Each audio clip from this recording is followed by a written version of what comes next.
Hello, Pod Smashers of the Internet, and welcome to another episode of 80-Bit Podsmash, where gaming goes to grab a beer. There you go. We are your hosts. Penguin and Termite. I'm Penguin. I am Termite, and we are a weekly video game podcast smashing together ideas that you care about with video games. That's right. And I almost called our podcast a pod smash. A pod smash. That's weird. Yeah, well, yes, we are a pod smash. We are. We both what are we smash talking about and tonight? cast like an RPG.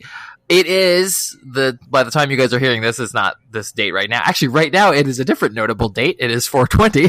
If I could just date the episode now, the recording, which is a notable date. But when this airs, it will be May the 4th, which, as everyone knows, is Star Wars Day because of the wonderful pun, May the 4th be with you. So it is a day for people to celebrate Star Wars, and what better time to celebrate Star Wars when you're A, trapped in your house, and with nothing to do, you might as well watch the Star Wars movies.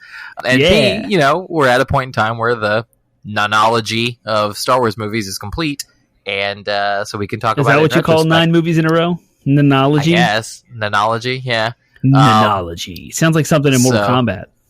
Yeah, so we're going to spend this episode celebrating Star Wars in our own 80-Bit Podsmash way, which is by doing a kind of quasi-everything Star Wars, but not really. It's a little different. But yeah, we're just going to talk about Star Wars, but specifically we'll be talking about Star Wars games, because it's a massive, massive part of gaming. Like, there are so many.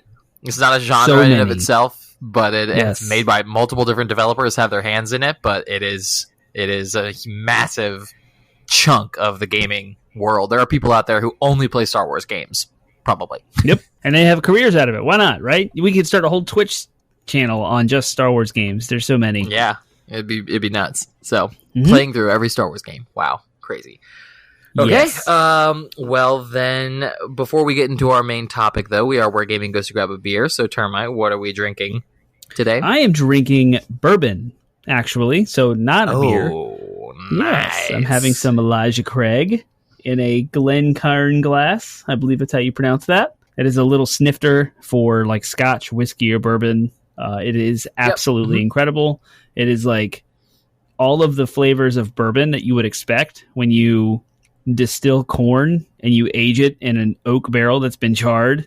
And yes, you get all of the caramel, toffee, brown sugar notes that come with all of that. So it's exactly what bourbon should be. Elijah Craig is amazing. It's super smooth. It's absolutely delicious. Nice.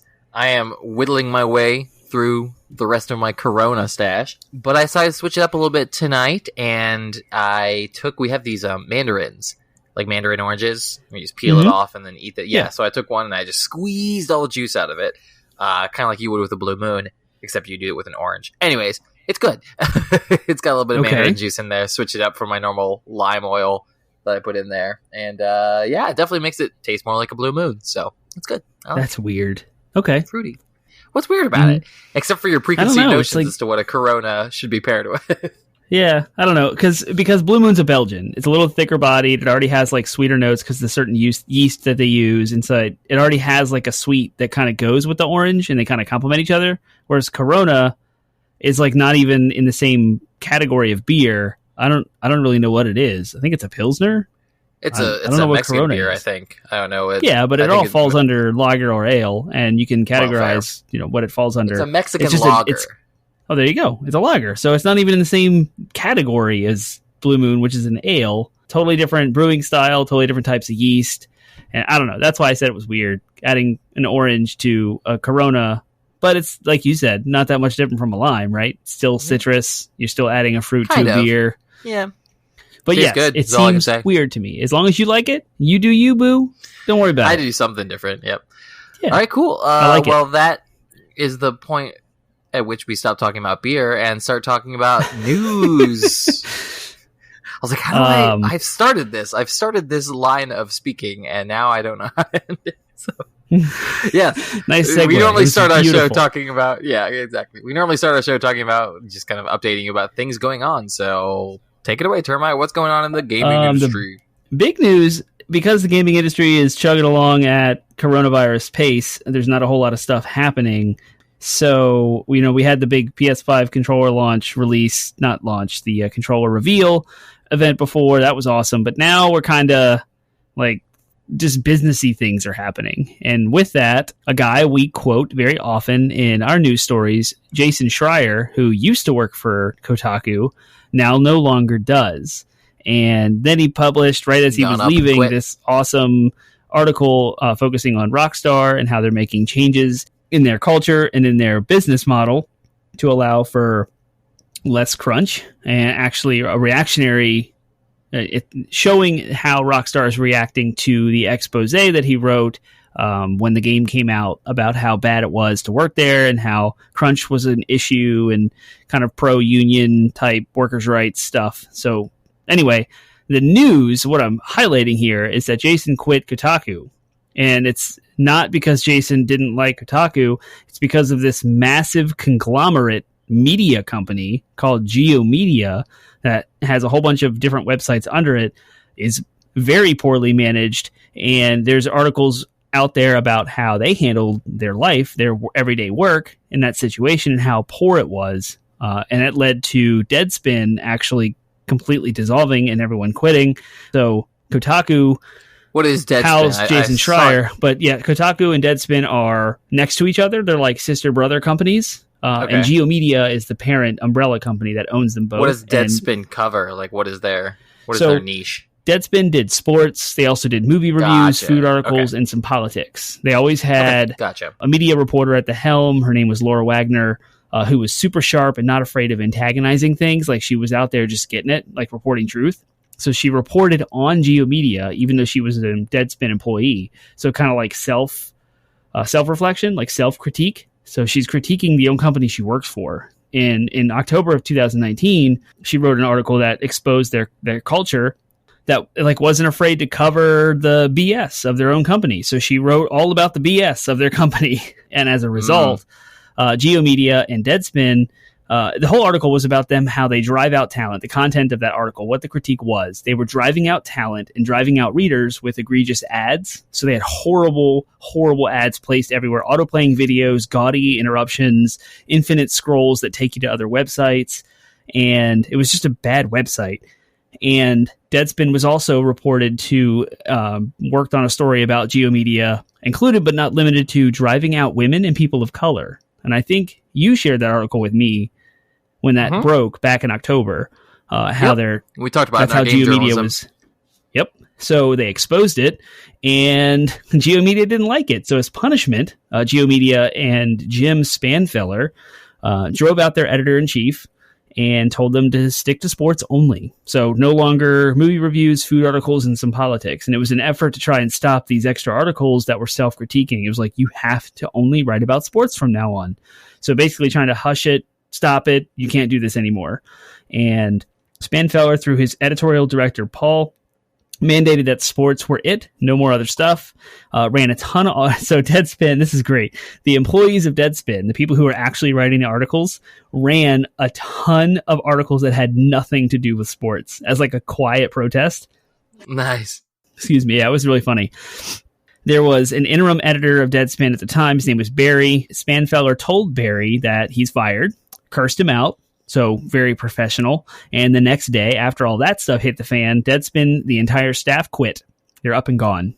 So Jason Schreier, again, working at Kotaku, the sister website to Deadspin, considered quitting on the spot as well. But he just had a new baby and had health insurance that was covering. And so he had to think a little bit more strategically.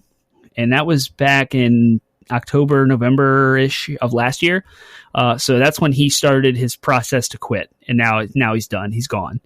And just another, news article about video game journalism. It's not a video game news tidbit for, us to talk about now, but it is kind of a sad state of affairs that companies still exist. But I'm glad that there are employees. I know Jason said he is unioned, so there is a union for journalism. I don't know exactly which one that they are protected from, and I think that's kind of what led to the ability of the Deadspin writers to just quit. Yeah. Knowing they still had benefits and they had things like insurance and things, and that they would be covered and hired somewhere else. So, wow, like just a crazy kind of result follow up on what we reported on our games journalism. Did you it's want almost to... like Oh, go ahead. It's almost like people... It's almost like journalism should not be for profit. It's almost like the press should not be for profit. Right?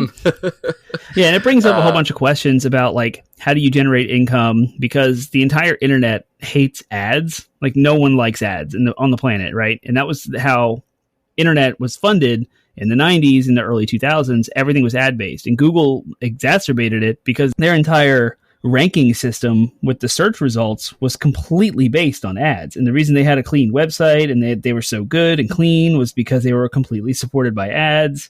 And now we have new ways of monetizing journalism, and that's like subscription models, or you see like links in some articles that say if you purchase an Amazon object from this article, they make a little bit of money so they can like do reviews on products and make money that way. So we're seeing a shift away from ads, which is a good thing.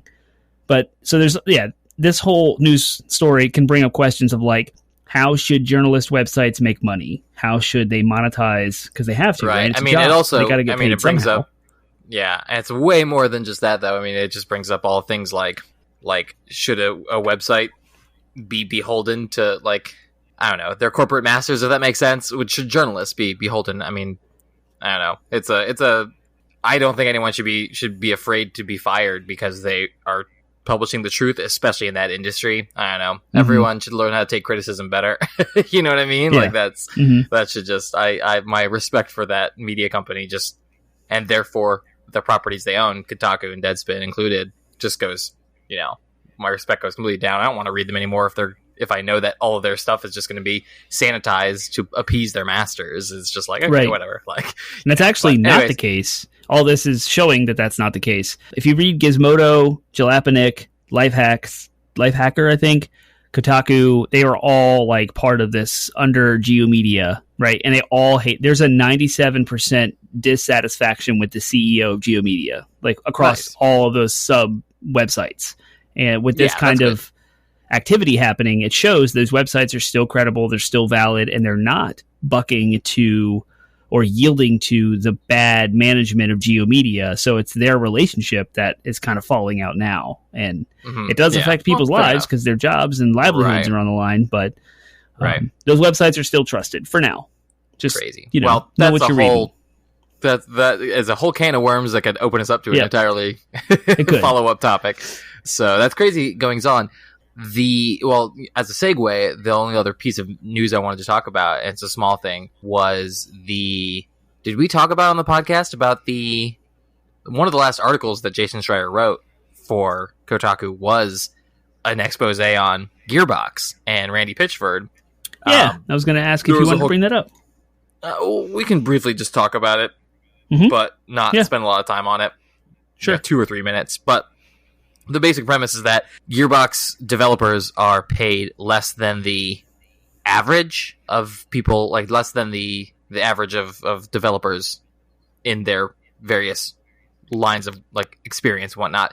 But they're promised to get 40, I think it's like 40% of the entire profits of any game they make get distributed to the developers as bonuses. And so Jason wrote this whole article about how supposedly the CEO of Gearbox withheld their bonuses for Borderlands 3 because he's a greedy. Well, the implications of the article is that because he's greedy, but he justified it by saying that the sales didn't meet the expectations. Well, of course, in the last few days, he finally fired back on Twitter, accusing Kotaku of being profiteering. What did he say? Profiting off of outrage. Yep. I think it was like inciting outrage culture, and yeah, so crazy like drama, more Randy Pitchford drama just in the past few months surrounding Borderlands 3 continues to just, his behavior is just spiraling out of control in the way he like treats criticism and all that stuff. And it sucks though, because like Gearbox is privately owned. They're not a publicly traded company, so they can't just like oust him. He owns the company. He is Gearbox for all intents and purposes. Now they're looking to go public. But so I wonder how this kind of stuff is affecting their chances of going public, because who's going to want to buy in with a CEO who's that volatile? Right. So it sounds very analogous to our White House situation. Just the way he gut reaction tweets stuff. Now, I mean, granted, there was some indication that the sales were less than expected, and they had to like switch engines midway through making the game, which is expensive and increased their costs. Yeah. But I don't know, the game still sold very well, so you'd think that their bonuses, I don't know, and so you never know. There's two sides of the story. You don't know. Like Jason Schreier talked to like 3 people, and they might have just been particularly disgruntled about it, but still, it does suck that like the way the company is structured in a way that intentionally pays people less, and then will only make up that based on the performance of the game. It's clearly a company that does not put out hits often, if that makes sense. You know what I mean? That's the kind of structure that a company that does not usually make good games, which makes sense because the only successful franchise they've ever had really is Borderlands. So whatever. But anyways, that's all I wanted to say. I don't know if you had any additional thoughts on that particular story. Going back to our conversation about reviews and how they affect bonuses, I'm looking on Metacritic, and Borderlands 3 got an 82 on Xbox, a 78 on PS4, and when it loads, the PC score, cool, there it is. It doesn't 81. matter. They're not based off of reviews, though. Their bonuses were based off of sales numbers. It was directly like actual sales only. Yeah, it's a 60-40 split according to Gearbox. That they're like, I don't know, accountant or whatever came in and like explained how it works. And according to him, it's a 60-40 split. 60% of the profits goes to Gearbox, essentially Randy Pitchford, but I'm assuming it also goes to their operating budget and everything like that. And then 40% goes to the employees to be split up as bonuses. So I see. Okay. Again, I don't know, without looking at their books, no one would ever know how honest they were with the amount, you know what I mean? The amount of profit on Borderlands versus the amount that their employees got. So who knows if there's any, Randy Pitchford's been accused of basically stealing money from Gearbox before. So, but, how true is that? I don't know. Maybe he is genuinely someone who's just being wrongfully accused, but the way he tends to act in different circumstances makes me think that he's kind of a shady guy, which sucks because I love Borderlands. Yeah. But anyways, we can move on. Randy Pitchford's not our favorite thing, but doing this podcast is our favorite thing. Doing this podcast is our favorite thing. Favorite Things is a segment where we like to just fill you in on what our favorite thing is in hopes that you might find your next favorite thing. So, Termite, what's your favorite thing? My favorite thing is, where did it go? As soon as you're ready to talk about it, I had it loaded before the show even started, and I'm trying to think about it. Do you know yours now? Then I can try to jog my brain while you talk. Okay, go ahead. Mine is, it's hard to pick favorite things when you're social distancing because so many of my favorite things often tend to be experiences I have, or like, going out and doing stuff and constantly finding new favorite things. But when you're stuck at home living through Groundhog's Day, it's hard to not default to just your favorite game that you're playing right now, which of course is Final Fantasy VII. But I will say, if my favorite thing this week that I will share is not Final Fantasy VII. Instead, my wife plot twist. We made chili and baked potatoes today, and she did something with the potatoes that I'd never seen before, and that worked awesome. She basically coated the potatoes in like olive oil and something else so that when they baked, the skins got crispy. And I swear, dude, the skins, which I usually don't eat on baked potatoes, the skins were the best part. It tasted like French fries. I was like, oh my gosh, they were like crispy and flavorful, and it really brought out the flavor of the potato skin. So that is my favorite thing, is potato skins. Sweet. So if you are like, I have all these potatoes that you inherited from, I don't know, your grandmother, Irish grandmother, and you're like, I need something to do with these potatoes, then don't sleep on a baked potato, but look up oils that you can coat it in, because I swear it'll make the skin that much better. Yep. My wife does that a lot with miniature potatoes. Cut them in half and lay them out on a sheet pan, cover them in olive oil and a bunch of spices and bake them. And you have like home fries. They're so good. Yeah, that's yummy. I don't know if I've talked about it on the podcast, but I'm going to anyway. I know the last 2 weeks my favorite thing was Final Fantasy VII Remake, but now my favorite thing is straight up Animal Crossing New Horizons. Oh my gosh, I am so into this game. It is maddening. I am the Wolf of Wall Street for turnips in Animal Crossing. So every Sunday between 6 a.m. and noon, Daisy May, I believe her name is, shows up to your island and offers you to buy turnips at a certain price. Now, these turnips only last a week. They will rot on Saturday at midnight the next week. You have 1 week to sell these turnips, and every single day, your island will get two prices. Your prices will start from 8 a.m. to noon, and then they will change at noon from noon for the rest of the day. You have two different prices, and it's like the stock market. You're supposed to wait, buy at the certain price. You want to hover around 100 bells per turnip, and then you want to sell at a profit. So you would hopefully your island will get 200 for a day, and then you can double your profits, right? On the internet, because you can travel to everyone else's islands, and because no one stays within the rules, they all want to break the rules, everyone time travels. So there's all these crazy islands out there that have 500 or 600 bell per turnip prices. So there's the internet community has stood up third-party websites and a Reddit subreddit thread that allows you to interact with everyone on the internet to try and find the island with the highest turnip prices every day. I have made 4 million bells so far in the last 2 weeks selling turnips. And I am rolling in it. I have an entire room in my house that's just covered in turnips ready to go because Sunday just happened. And I'm having a blast. It's hilarious how everyone in the community is all about turnips. There's t-shirts being made. It's ridiculous. And it's so fun. And you get millions of bells. You pay off all your debts. Nothing, you're just rolling. You have... it's a family friendly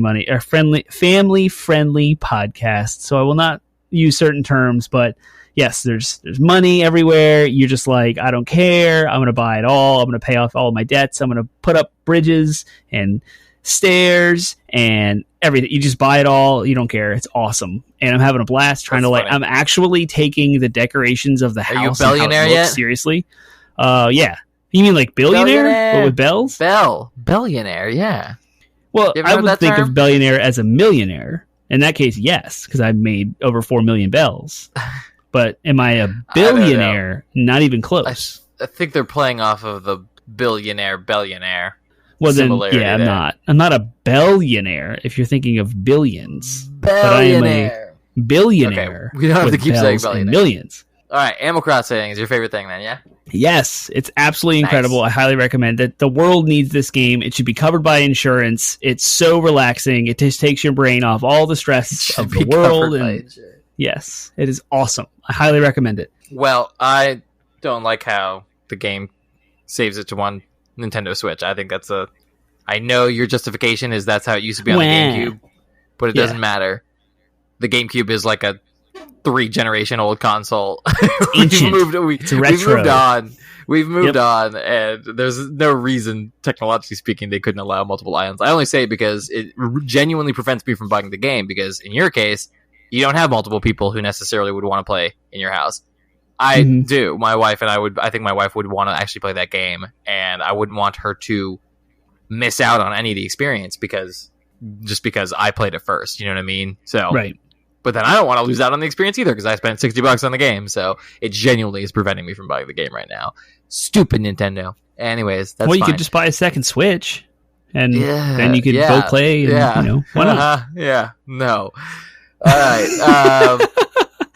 What do I look like? That I'm using the turnip racket, and do I look like a billionaire to you? Yeah. All right. Well, that moves us on from favorite things and on to our next segment, which is DLC. DLC stands for downloadable content, and it's a segment where we just have a fun mini discussion that you would normally have about video games, sometimes related to our main topic. In this case, it is. We are doing a Star Wars flavored DLC. We are not doing trivia because this isn't technically an everything Star Wars episode, and we just did trivia with Sonic, so we are giving ourselves a little break, and it's our show. Dang it, we can do what we want. But we are Star doing Wars trivia is crazy. That's just you don't do that. You just don't do so much research, and so we would both tie with a score of 0 because of the obscure questions that we could pick. Yep. What was Mara Jade's third cousin's name. Like, yeah, seriously. Anyways, but we are doing a Star Wars flavor DLC. And what I want you to do, Termite, is I want you to pick a video game character and from any video game that's not Star Wars related. Oh, okay. Yeah. A non-Star Wars video game. Yep, non-Star Wars video game character. Okay. Think of a few. Because this is one that we can do. This is going to be a quick one. Okay. So while you're presenting me with the one you have, think of a few more. So, got it. Who's the first one? Lara Croft. Lara Croft. Would she be Sith, Jedi, smuggler, or bounty hunter? Smuggler. Ooh, bounty hunter. I can agree. Ooh, bounty smuggler hunter, or bounty hunter? Which one? Probably bounty hunter. Bounty right? hunter? Because she's a treasure hunter. Except her motives are like in the game. That's she's why chasing after smuggler, her father because she's all about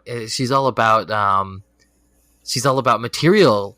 You know what I mean? She doesn't want to go out and kill people. Bounty hunter implies that your whole purpose is to just go kill people. I get that bounties could be like treasure. Things too. That's what I was thinking. Treasure. Yeah. Well, I'm thinking smuggler. I think that a smuggler in the Star Wars universe is more or less a treasure hunter, just a little bit sneakier. That's my thought. I'm going to go smuggler, but you can. Our answers can differ. It's fine. Well, her motivations are she's picking up her father's legacy, so she's not like motivated by the treasure itself. She's not really motivated by money, and she's not motivated by hatred towards something else until like later on in the game when she discovers some things. So it's not like she's out to make money. She's not. She is selfish, actually. She's a very selfish character. You probably know that more than I do, because in Shadow of the Tomb Raider, apparently it comes out that she's just ridiculously selfish sometimes. And so that makes me think of Han Solo, who is a smuggler. Yeah, maybe that's how I'm drawing the lines. It could be weird. I'm overthinking it. So we're going to go with smuggler. Done. Smuggler. Okay, cool. Yep. My character that we're going to play the same thing, Sith, Jedi, smuggler, or bounty hunter, Earthworm Jim. Ooh, that's a good pull. I'm thinking Jedi, only because he's so good. Like, he's a good, tends to skew towards the side of good. But I could also see bounty hunter. Yep, because he's a ruthless gunslinger too, in many ways. Mm-hmm. I think I might lean towards bounty hunter. Jim, as far as his character and his story. I don't think he has much of one. You know what I mean? Like, I played the game, but I don't think I really got into the story. But that's what came to mind. I was like, man, Earthworm Jim. Yeah, I think I'm gonna go with bounty hunter on that one, just because he's kind of got the gunslinger vibe going in the game. Yeah. So Lara Croft, smuggler, Earthworm Jim, bounty hunter. All right, hit me with another video game character. Master Chief, Jedi. Well, or bounty hunter. I can see him. He's not a bounty hunter. He's not just hunting things. He's like sent out by a military, by the government. He is a ruthless killer, though. I guess, Jedi. Yeah, he follows orders. Yeah, I would think it. Yeah, because if you look at like the Jedi Order and the Senate in the prequels, like the Jedi Council and like all the politics and the government and everything else, they send out Jedi to, quote, keep the peace. That's what they're doing with Master Chief. Like, we have this conflict. Go send the Master Chief in. He can deal with it. Yeah, he's totally a Jedi. Since we finally picked a Jedi, my side question is, what color lightsaber would he have? Ooh, blue. Yeah, I think blue would look really good against his green, but also blue only because I was thinking of Cortana. Blue is the color Cortana's blue. Blue and green are the boring Jedi lightsaber colors, and Master Chief is kind of a bland, boring character, all things considered, so I can see that with blue. I like how you attach the color of the lightsaber to his character, and I'm like, oh, look at Cortana. She's blue, so he would have a blue lightsaber. Go back and watch Star Wars and pay attention to all the characters that have blue and green lightsabers, and I guarantee you they're not the most fun and interesting characters, except for Yoda. All right, I take it back. Most of them. And my favorite Star Wars character, which we will get to later, has one of those quote boring lightsabers, and he is very much not boring. I'm like, so I'm trying to think. Identify. Take that. Take that, this character that I have not specified yet, so therefore you can't disagree with me. All right, one more character. I'm going to go with Joker from Persona. I don't know anything about him. Sith, Jedi, smuggler, bounty hunter. I don't know. I know nothing about Joker. I don't have a clue. Yeah, me neither. I thought you were going to have I know Smash Bros. I think he'd probably be either a smuggler, because he's a thief, or a Sith. Yeah, that's the whole the Phantom Thieves. The Phantom Thieves, I think is what they're called. They're thieves. Oh, I have no idea. Yeah. Okay. That's what his whole thing. Cool. He's like a high you school know more student than I by do about day. Persona, apparently. And apparently. Well, the Persona 5 I've never Royal played a has single caught my Persona eye. game. I know nothing. The Royal has caught my eye. A lot of people have been talking about how amazing it is. Oh, I know. So I've almost impulse IGN gave bought a it perfect like 3 10. times. Yeah. Yeah, You already have Persona 5 regular. I know. I haven't played it yet. All right. So why would I start? Go Smuggler? Are we going to go Smuggler on that one? Sure. I roll the dice. No He's Siths. a Jedi. I don't know. We didn't have any Siths. Yeah, that's fine. Kratos. Cool. Go for it. Kratos can be a Sith. Like, original game Kratos is a Sith. Yeah. But new Kratos is not a Sith. He's probably a great Jedi. Yeah. Yep. Anyways. All right, cool. That's DLC. Meow. Or should I say, don't sue me, Disney. It was less than 30 seconds. It was a less than 30-second clip. You will get 100% of our company, and that is $0. Yeah. Yes. All right. So we are talking about Star Wars, obviously. For those who don't know what Star Wars is, welcome to the year 2020. You probably have fallen through a wormhole from the year 1976 or before. And because if you don't know what Star Wars is, you must be a time traveler. So that's the only solution. That's the only reason why you could not know what it is. Star Wars is a space opera. It's basically the genre it falls under, if you want to categorize it as such. And just a space adventure. It's not really sci-fi. Some people might categorize it as sci-fi, but technically it is not. It's more of a. It shares way more elements with like fantasy. Actually, you have a boy who finds a magic sword and who is trained by an old wizard to go kill the evil sorcerer. It's very much built on the hero's journey, and again shares more elements with fantasy than it does. It just happens to take place in space. It's a space fantasy. The term for that is space opera. So there you go. Yeah. So we're going to talk a brief history about Star Wars, but more importantly, a brief history of Star Wars video games, because that's what we're mostly covering in this episode. So Star Wars came out first movie came out in 1977, May 25th. It was just titled Star Wars. They later gave it the title A New Hope to let it stand out against its original trilogy brethren. 1980, same, almost exactly. Same date, May 21st, 1980. 3 was when the years sequel later. Came out. Empire Strikes Back, yep. And then another 3 years, you got May 25th, The Return of the Jedi. And when they would do more trilogies, they would keep to that. Well, I guess only the prequel trilogy kept to that 3 year gap between each movie. The sequel trilogy did 2 years between each with movie. a spinoff between each one. Yep. We'll get to that. Funny how we have yearly franchises now, but back in the 70s, it took 3 years to make them. Yeah. So, I mean, those are when the movies came out. We could get into a whole history. There's so much detail out there about how George Lucas came up with the idea. The best part about my favorite fact about Star Wars, the movies, is that everyone holds up George Lucas as this brilliant genius filmmaker. And so much of the movies were a collaboration. Like, much of what we attribute to Star Wars was more the like illustrator who drew the screenplays and stuff like that. He kind of came up with the looks for everything, and George Lucas had plenty of people at that point in time in his life telling him no, such and such ideas were not good. Because if you actually read the original script of Star Wars, it's so bad. It is so bad. And the even better fact is, if you read his original plans for the sequel trilogy, we're going to have some like Ant-Man antics where they like shrink down and interact with these little, basically midichlorians. They're going to interact with midichlorians, and they were going to be sentient creatures. They were going to like, it was crazy. So it was super the Star Wars we got is the best Star Wars that we have, or the original trilogy, in my opinion.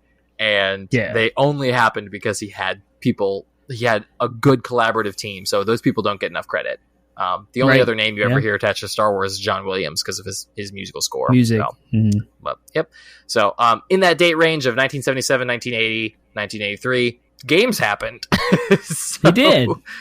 The very, very first game with the Star Wars license attached to it was actually not attached to the first movie. It was attached to the sequel, Empire Strikes Back. And that came out in 1983? 82. It was just... 82. Oh, was it 82? And it was just titled The Empire Strikes Back. And it was for Atari 2600. Yes. Yeah. And then after that, there was an arcade. Yeah. So breaking out the history of games, you can go a couple of different ways. You can go chronologically. I think that would just be super boring to just read a giant list of games that came out chronologically. When you read it, and when you read it, almost all the games that came out in this era were just titled after the movies. It was Star Wars, Empire Strikes Back, A New Hope, Return of the Jedi. There's only a few that have other names. Yeah. There were three games kind of for each movie, and they came out in different years for different platforms. But the ones that we want to talk about are kind of like the tentpole games, the ones that put Star Wars games kind of on the map, like why we even care about them and what like the important ones are. And there was these arcade games that were vector graphics that looked 3D and had joysticks with buttons, and they were first-person like 3D flying games. And they were unlike anything arcades had ever seen. They like set new ground, they broke new records, and like all this crazy stuff. There was one called Star Wars. There was a sequel, The Empire Strikes Back, and then a third one, Return of the Jedi. They were all built on each other to be a little bit better. There were some NES games. So there's one Star Wars game per movie for the original Nintendo, except for the third one. So Return of the Jedi was a Super Nintendo game. There was no Nintendo version of that. But then there was an entire trilogy on the Super Nintendo called Super Star Wars. Each one was named after the movie. So Super Star Wars The Empire Strikes Back, Super Star Wars Return of the Jedi. And those were like the side-scrolling platformers.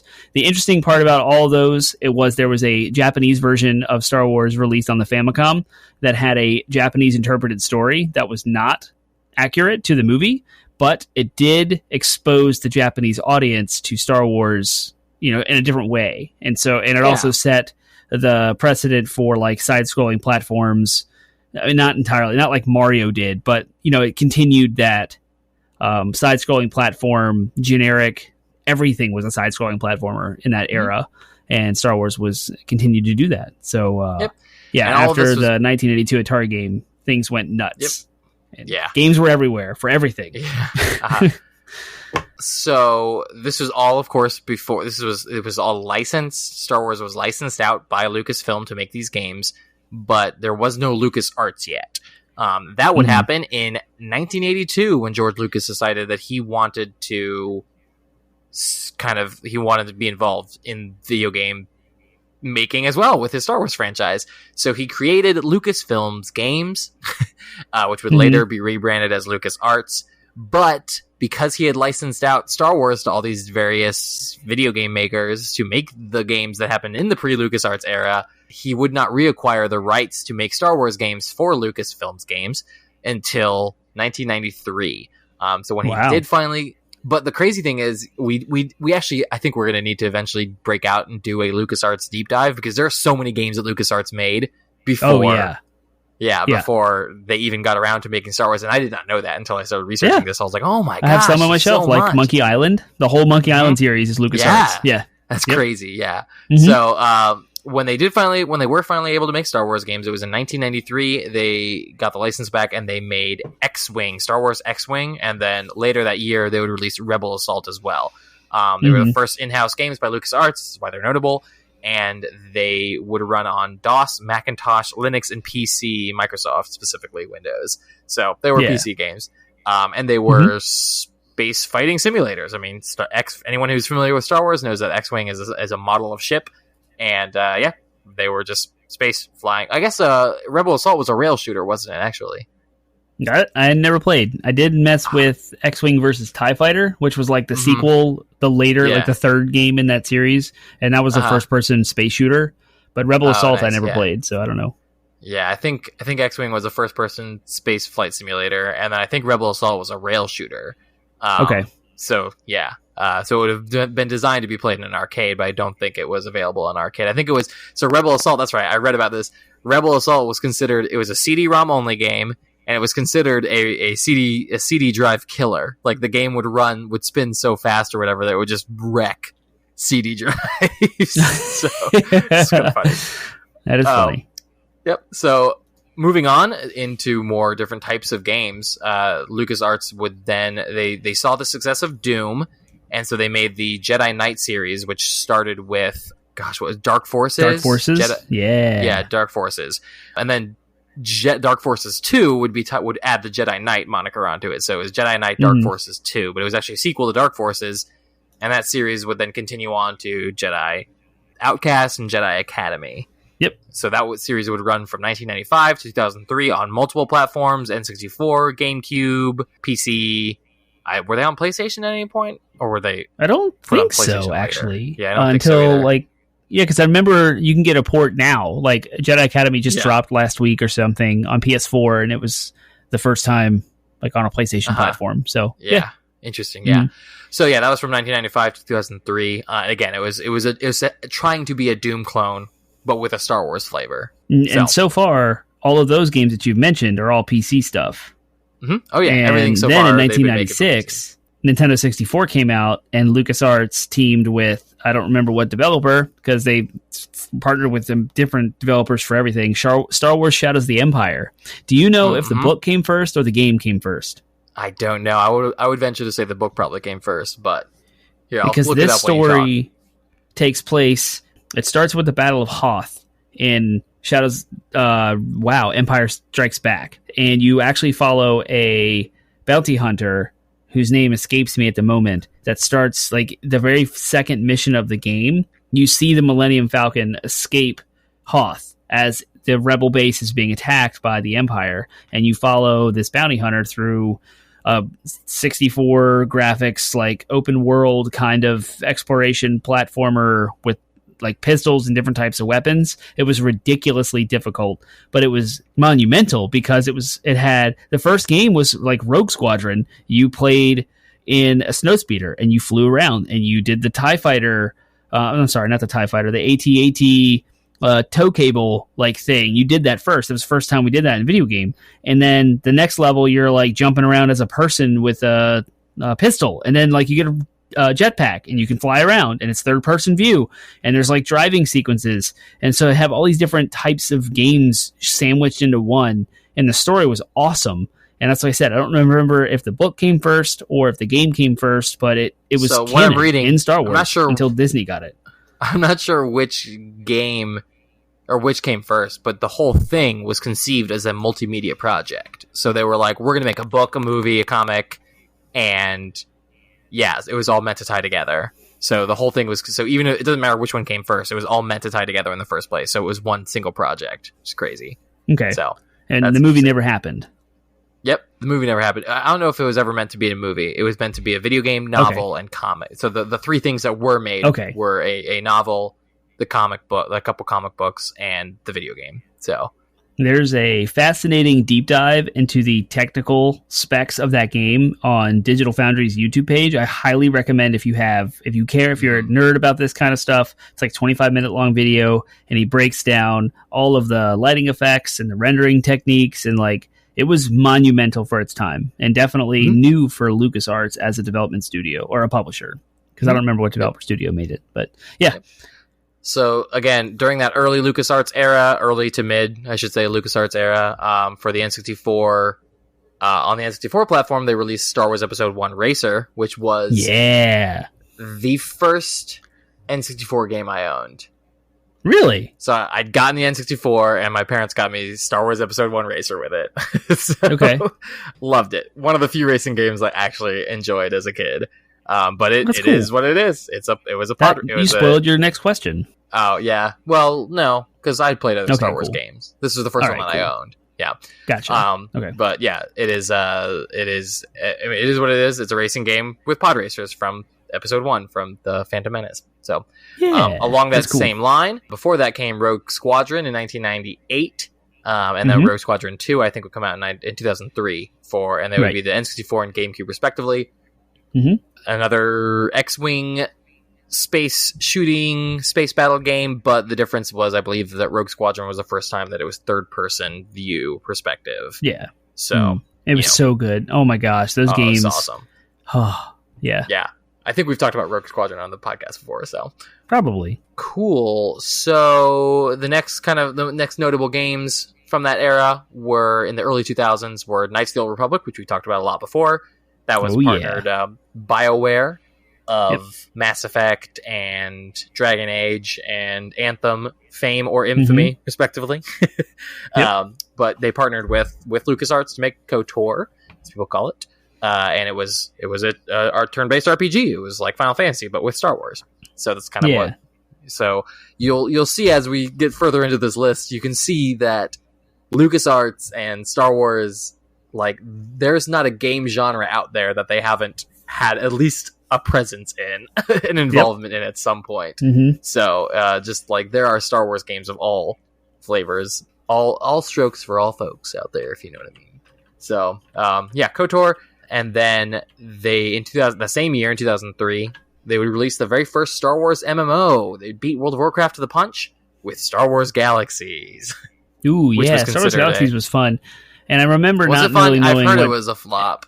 It was extremely popular for its time because it came out before World of Warcraft. So once, it was post EverQuest, before World of Warcraft, and it had a huge following. People loved it. It was adored by its fans, but it wasn't mainstream like EverQuest and World of Warcraft were.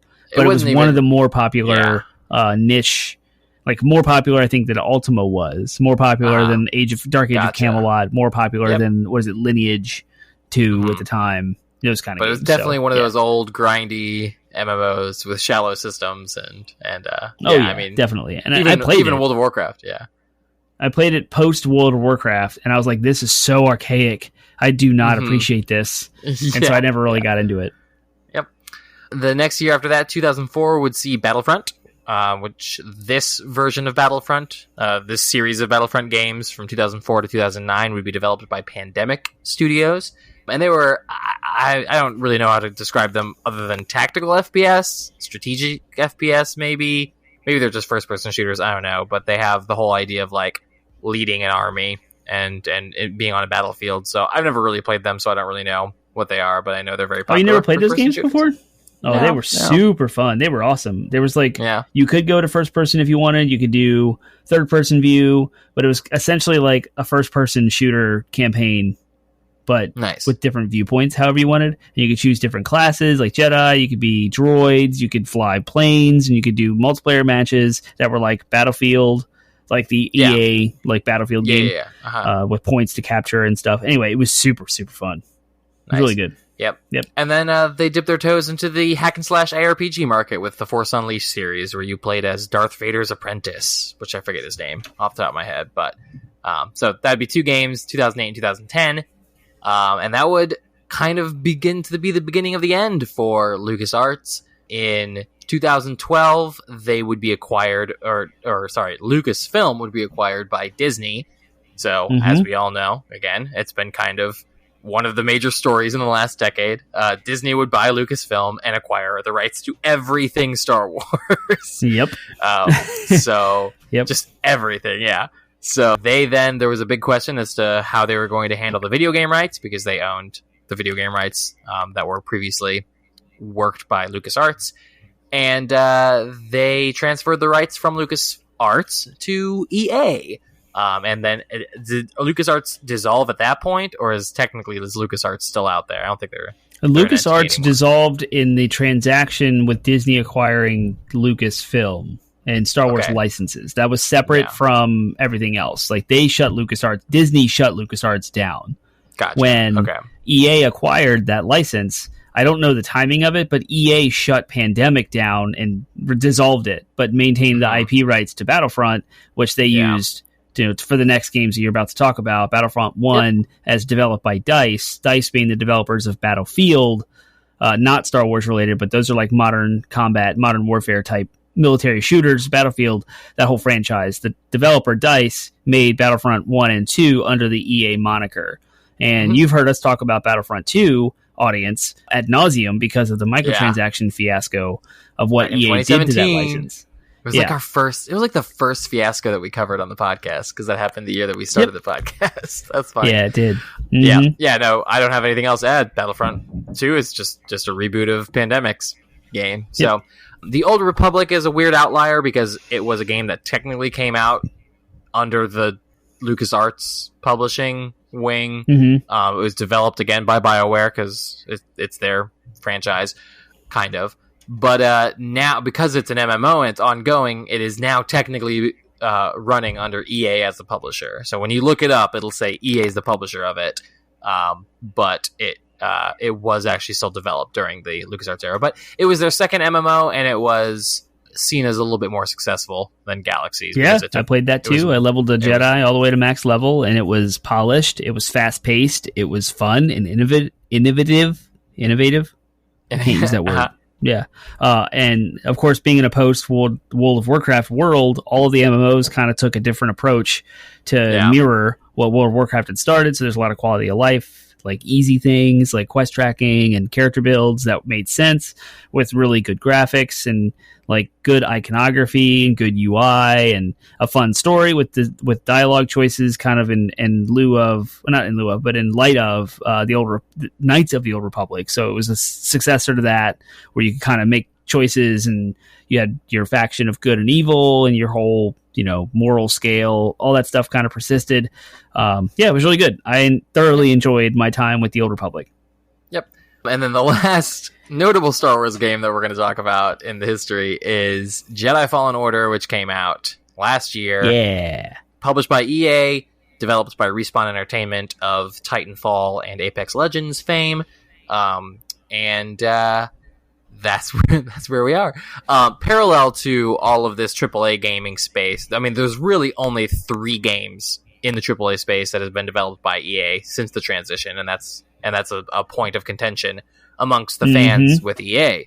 Battlefronts 1 and 2, which were both mired in controversy, and then Jedi Fallen Order, which was typically well received, but again, it was after people had been pulling their teeth to get them to make a single-player linear experience. Yep. So, but alongside all that, parallel to all this, Disney also maintained the rights to produce their own mobile games. So there's a ton of mobile games that came out, mobile and freemium, with the Star Wars license that they've made with their mobile wing of whatever. But we're not going to get into that because we don't care about any of that. So, but it was notable to say that there was a whole bunch of other games that came out since then.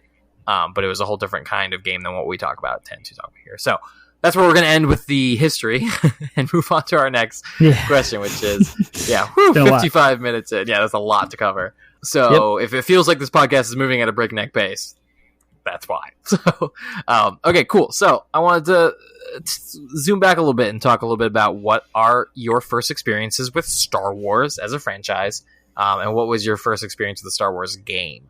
So, being a computer science major, video game aficionado, and interested in things like drumming and craft cocktails and craft beer, somehow a product of a redneck biker home. And because I was raised by redneck bikers, there was no mention of Star Wars in my childhood whatsoever. There was no sci-fi at all until about 6th or 7th grade in school. I was public schooled, so I had friends that loved Star Wars. And with the hype of Phantom Menace coming out and the remaster of the original trilogy releasing, I got into some conversations with friends at school that highly recommended that I subject myself to Star Wars. So I was loaned the original trilogy, but it was the remastered VHS 3 set. So it had all of the things everyone finds controversial, like Han shooting second, all of those little added CG things to Mos Eisley in the first movie, and I don't know, all of the things that everyone hated. I saw that as original Star Wars. That was my first experience watching the movies. But what led me to that point, what got me to the point of I'm going to watch these movies, was a video game, and it was actually Shadows of the Empire on the N64. I rented it, I played it, loved it, wanted to know a little bit more about it, what it was. We took it to some family friend's house and we played it with them, and they were like, oh my gosh, you've got to watch Star Wars. And I remember starting to watch the first movie. Now, they had the theatrical VHS. And we started to watch it there, and that kind of got my feet wet with what it was and how it's this cultural phenomenon. Of course, I've heard of it, but I never watched it. So funny. That's the most Termite answer, by the way, is I discovered Star Wars as a franchise through a video game. Yeah. So I really did. All of my Star Wars experience started with Shadows of the Empire. My first view of what Hoth was, because I wanted to watch the original trilogy in order. I never saw Shadows of the Empire until after I'd started watching the movies, which happened after the video game, which means the very first scene I've ever seen of Star Wars was the Battle of Hoth through the lens of Shadows of the Empire, flying a snowspeeder and trying a tow cable around this giant robot four-legged thing that's called an AT-AT or an AT-AT. No, you pronounced it the first time. Thank you. I'm an AT-AT person. That's what I say. It's an acronym. The other one's ATST, and you can't say ATST. Exactly. I'm with you. All right, that was all of that wrapped into my first experience with Star Wars. Then The Phantom Menace came out. I did not see it in theaters. At the time, I was too young, and no one would go with me, and I couldn't go by myself because, again, my family's not interested in Star Wars at all. So I had no way of seeing The Phantom Menace in theaters, but I did watch it eventually, and then my love for Star Wars exploded. When I watched that original trilogy, dude, I would tell you what, I had never experienced something so exciting in my life. I watched it on my own because I borrowed this VHS tapes from the friend at school, and I knew I needed to watch them quickly to get it back to him, and I was in 7th grade. Oh my gosh. It's that trilogy just lit a fire in me for Star Wars or for like a medium that it never has happened again. It's one of those, like, if I could forget watching those movies so I could go back and rewatch them and experience that first time, like sitting through it again, I totally would. Yeah, they're great movies. So it is interesting though, because they were made in the 70s, and you can tell just like things like pacing of dialogue and humor and stuff like that. It's changed so much. If you like directly compare it to the sequel trilogies and just the way they handle things like dialogue and humor and the pacing therein, it's so different. Didn't we have that discussion on this show about how today they kind of like hold everyone's hand, they zoom in on the characters, they slow the dialogue down, they emphasize things, where back in the 70s they just said it. Like, even as late as the 90s, like if you look at the 90s, even with like I think of Jurassic Park. Like, I watched that recently, and I was like, man, they are just zooming through this dialogue, and they don't care if you notice it or not. Right. But it's still enjoyable. It's still great anyways. Anyway, sorry. Side note. My first experience with Star Wars is hard to pin down because I don't remember. The first one that I remember, I'll say, is I remember watching it at my buddy Nate's house. I remember watching it in my buddy Nate's basement. But I feel like I had already known it at that point, and we were just rewatching it. So I can't tell you. It's always been a part of my life. So... Bless your parents. So at the very least, I can say that I've known about it since 1st grade. So I would have been like 6 years old. So that's my first experience with Star Wars. My first experience with Star Wars game, probably X-Wing versus TIE Fighter or Star Wars X-Wing, because again at my buddy Nate's house, they were a huge Star Wars family. So I believe that he had a PC, and I believe playing it on that. I also remember being exposed to Jedi Knight. At an early age too, and I love that game so much too. Me too. Yeah. But again, the first one that I would own would be Pod Racer, and I remember renting Rogue Squadron and just loving it too. So cool. Well, then now let's get into the weeds a bit and talk about what are your favorites of things. So we're going to start with what's your favorite Star Wars movie, and we're going to rapid fire through these. So. We have to. Yeah. Return of the Jedi is probably my favorite movie. Okay, mine would be Empire Strikes Back, but I was a Return of the Jedi fan when I was a kid over Empire. But... Yeah, see, thank you for bringing that up, because now with an actual critical view of media and like an adult brain and theme and character arcs and all of those things rolled into the mix, I feel like there's an irrefutable argument that Empire Strikes Back is the best Star Wars movie, objectively. Yes, and I understand that. But when you go back to my first experience watching the trilogy, I was freaking out over how amazing Luke Skywalker's an actual Jedi. He flew through the sky in the desert, and Boba Fett fell into the Sarlacc pit and rescued all his friends. It's resolution. It's about resolution, because when you're a kid, you can't handle the cliffhanger ending of Empire Strikes Back, which you appreciate more as an adult, where you're like, oh my gosh, there's so much depth and darkness in this story, and it's at its peak drama in Empire Strikes Back. And then But when you're a kid, you just want that resolution. So you're like, oh, Return of the Jedi is so good because they end and wrap up the story in a nice tight bow.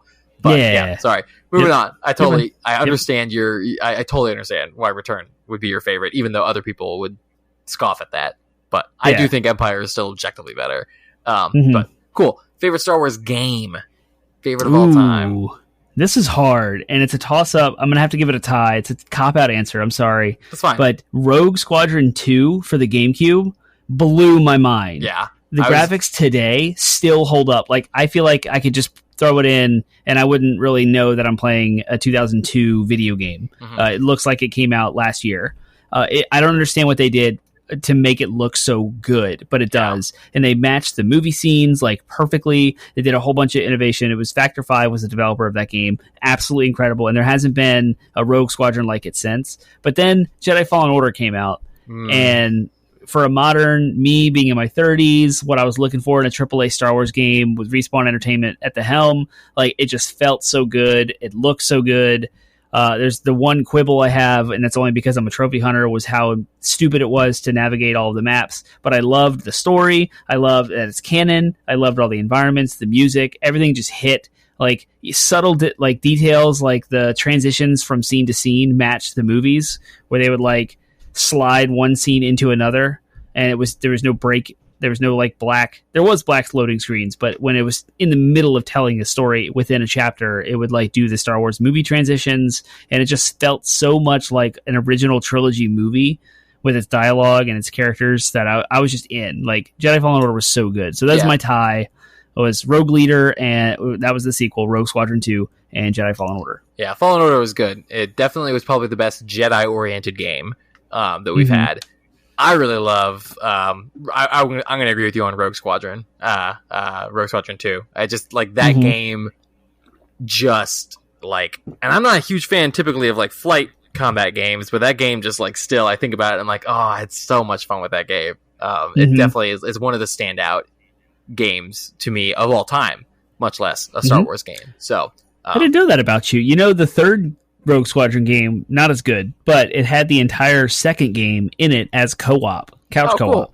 Cool. No, so we should play through that sometime when all this quarantine's over, because of course I have it on my shelf because I'm Termite. Yeah. All right. What's your favorite Star Wars spin-off content? It could be, I don't know, comic, could be a book, could be a video game character, like video game Star Wars character appearance in another game franchise, or any. Yeah. So spin-off content. I have no other answer for this other than Rogue One. It's a movie. Yep. It could be like favorite Star Wars movie. It's on par with my love for Return of the Jedi. Yeah, I absolutely love Rogue One. Yeah, I'm gonna go with Mandalorian. It was just so good. Yes. Yeah. Oh, it was. Okay, yeah. So fantastic. Yeah. For being like Rogue a modern One. Star Wars thing. And I didn't get super into the extended universe books and card games and stuff like that. Yeah. So I can't say that I have a lot of experience with that, though I'm sure there was great content that came out during that era. I'm going to go with Mandalorian. Favorite Star Wars character? Mine is what I alluded to earlier, Qui-Gon Jinn. You really love Qui-Gon, huh? Qui-Gon Jinn is awesome. Liam Neeson? He is just like the Jedi quintessential... Aslan? Yeah. Yep. He is the quintessential Jedi. Like, straight up. He is courageous. He's fearless. He follows the Jedi Council and the code to a T, so he's got the lawful good going with him. He sees good. He pursues it relentlessly, and he doesn't just like succeed in his mission. He goes above and beyond, and that was his like rescuing of the slaves for Anakin and like taking that risk to kind of act out of the council and their knowledge to like accomplish this because he knows it's the good, right thing to do.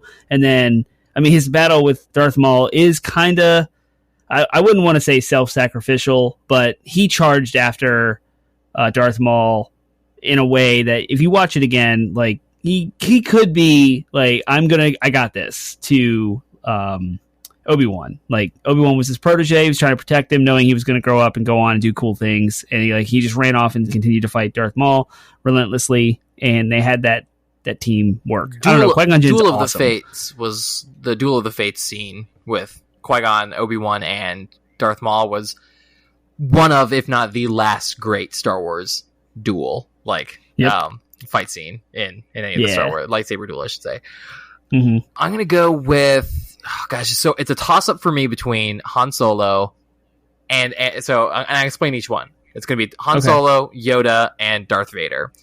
Post Anakin Darth Vader specifically, like original trilogy Darth Vader is just one of the most indomitable villains of all time. Like, and he's just so great. There's no other way to describe him. And they finally did him justice in Rogue One with that scene in the hallway. It's just like, that is the Darth Vader. That is the intimidation. That is the power. That is the raw dark side force that we've deserved to see for a long time.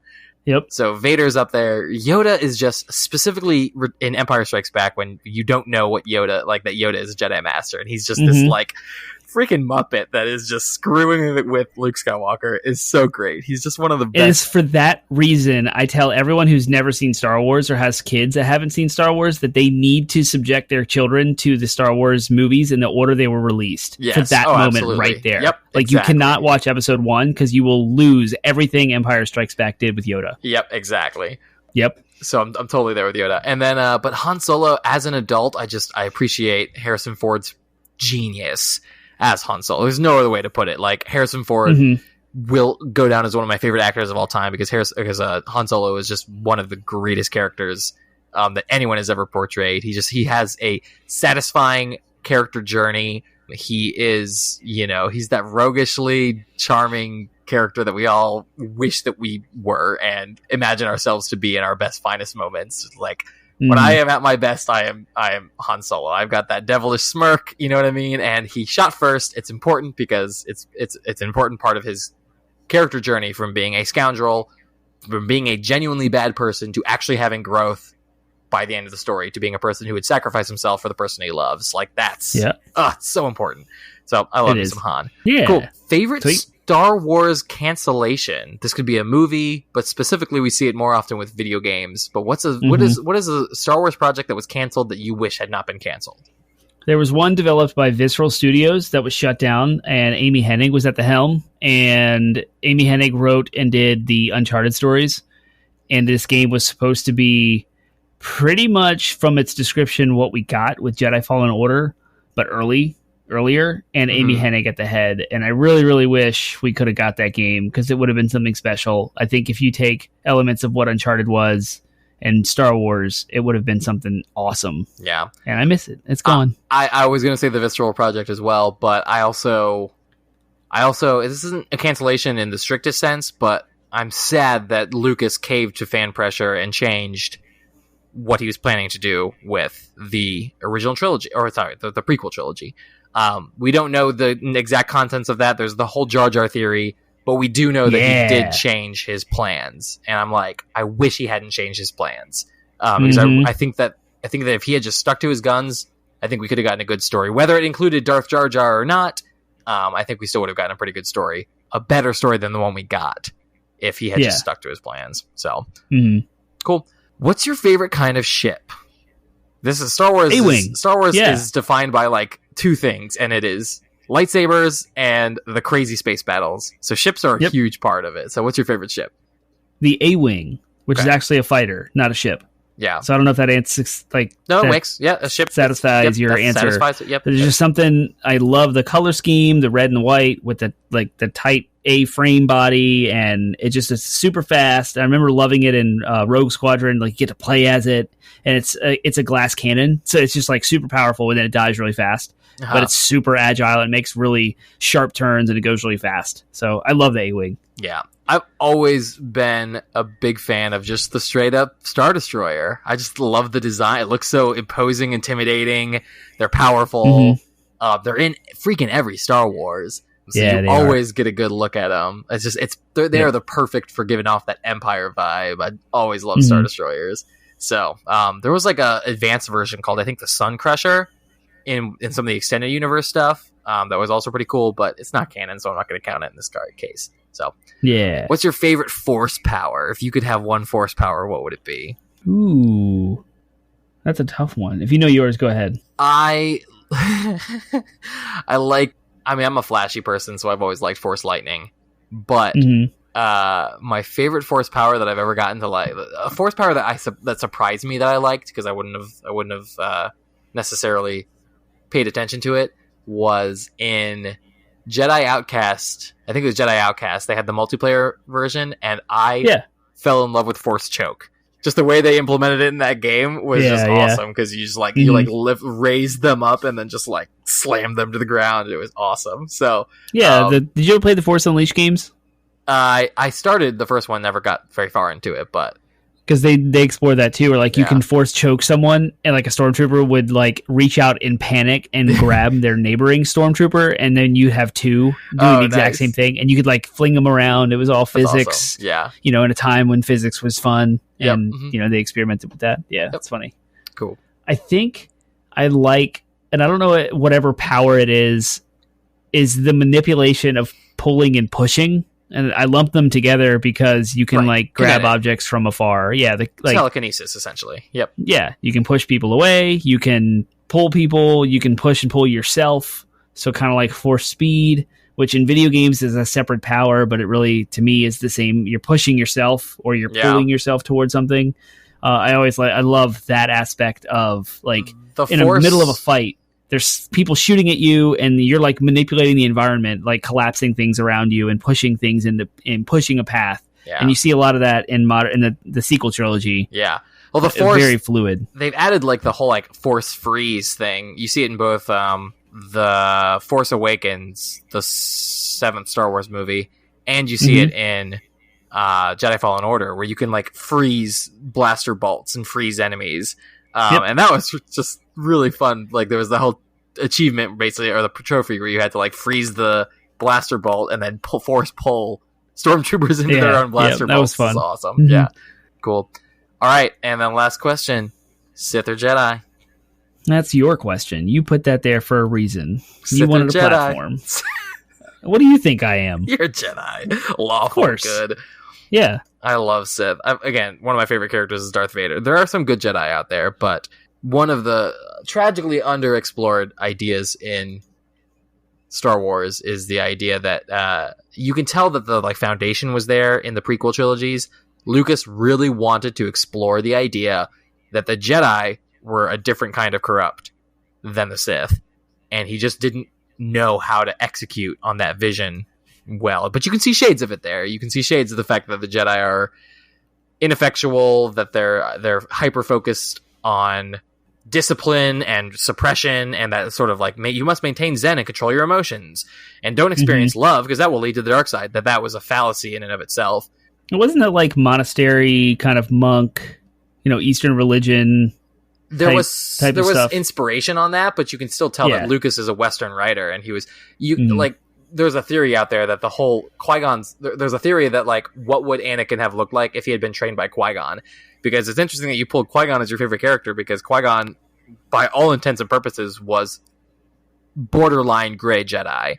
Like, he very much had a completely different outlook as to what the Jedi's role and philosophy should be. He was all about helping. He was all about helping people above, like, contrary to, like, Yoda and Mace Windu's teaching... He very much so believed in caring and trying to help. I called that out in one of his character traits in my description of why I loved him, because he went above and beyond the mission and like pursued Anakin and wanted to free him as a slave, which was totally not what he was there for. Exactly. So it's definitely like there's something to be said that one of the great tragedies of the Star Wars franchise is Anakin. Again, there's an argument to be made that Anakin is a direct result of Obi-Wan's training. That Darth Vader, rather, I should say, is a direct result of Obi-Wan. Obi-Wan is much more traditional, much more a believer in the Kool-Aid, if you will. Don't get me wrong, Obi-Wan's a great character in and of himself, but had Anakin had the opportunity to be trained by Qui-Gon, we would have maybe seen a much more balanced force in him. But all that to say, I think I'm going to go with Sith, man. They're all about passion. I'm all about passion, man. It doesn't matter what you're passionate about as long as you have passion. If your passion is like making a good podcast, throw everything that you have into it. If your passion is taking over the galaxy, man, you go after it. you go. Are you trying to equate them to like Slytherin? Is that no? Slytherin are a whole different beast. Slytherin are all about ambition. Sith are about passion. Those are different. There's a difference. There's a subtle difference, a nuance there. That's important. Okay. We are running out of time, so we have to just sort of lump. This is where I wanted to spend most of our time, and we didn't spend our time here. That's okay. But how has the Star Wars franchise impacted the video game industry as a whole, and what do you want to see from Star Wars in the future? Take it away. From my tech researched objective answer on sales figures and tidbits of what each video game entry has done in the gaming industry, I think Star Wars as a video game franchise is only a product of the video game industry, and that it doesn't really feed any innovation or new things into. Like, no one is modeling a game after a Star Wars game. Star Wars models itself after other great games. You can see that Star Wars in the Episode way. 1 Racer is good because F-Zero was good. Star Wars Rogue Squadron was good because the arcade games of the past made it, it modeled what a third-person flying game would be. Knights of the Old Republic was good because BioWare's made a million RPGs in the past that were really good.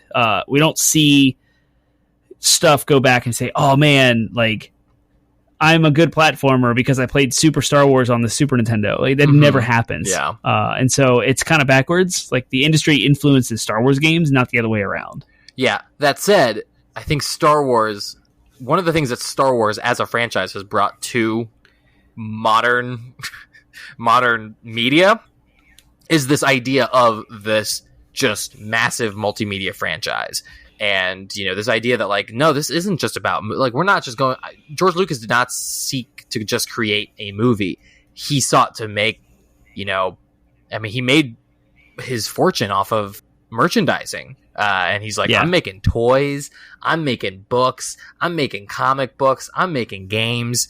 So just this idea that, a franchise can be, and you're now seeing that with Marvel, you're seeing that with there's just some franchises out there that exist that are just bigger than just a single thing, a single form of media.